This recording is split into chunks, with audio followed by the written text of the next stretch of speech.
Je vais vous poser une question. Si vous répondez bien, je vous laisse. Vous pouvez répéter la question? Quelle étrange question. Je suis. La télé en question.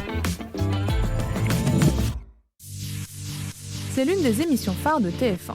25 ans après son lancement, et malgré une longue pause, la Star Academy, toujours animée par l'irremplaçable Nico Saliagas, continue de donner le la sur le petit écran.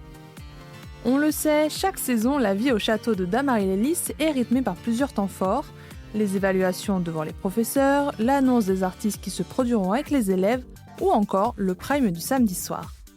Mais un rituel plus discret s'opère aussi en fin de semaine. L'écriture des lettres que les nominés rédigent à l'intention de leurs camarades au cas où ils quitteraient l'aventure. Au lendemain des primes, on voit régulièrement les élèves lire les messages laissés par la personne éliminée du concours. Mais que deviennent les lettres écrites par ceux qui réintègrent la compétition ? C'est simple, elles ne seront pas distribuées, comme le raconte Mélissa de la saison 13 à Télé Loisirs. Pour mes 3 premières nominations, j'avais écrit des mots pour chaque personne, elles faisaient 3 pages. Quand je suis partie, j'ai écrit 10 lignes, je suis un petit peu dégoûtée. Je n'ai pas pu donner mes anciennes lettres, car c'est la production qui les garde. Alors forcément, si au début ils y mettent tout leur cœur, ces adieux sont de moins en moins fournis.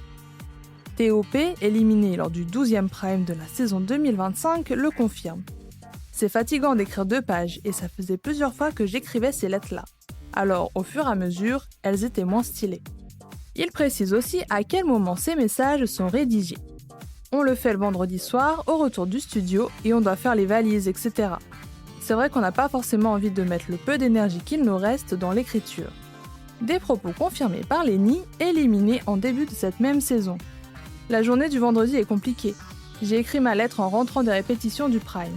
C'était dur de se projeter, j'avais l'impression d'écrire une lettre de démission, s'amuse l'ancien élève.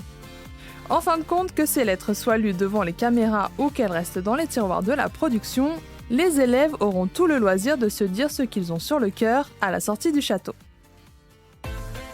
J'espère que cet épisode vous a plu. Si c'est le cas, abonnez-vous sur votre plateforme d'écoute préférée pour retrouver de nouveaux épisodes chaque semaine. Et si vous en voulez plus, découvrez aussi le ciné en question et les séries en question sur les plateformes d'écoute et téléloisirs.fr.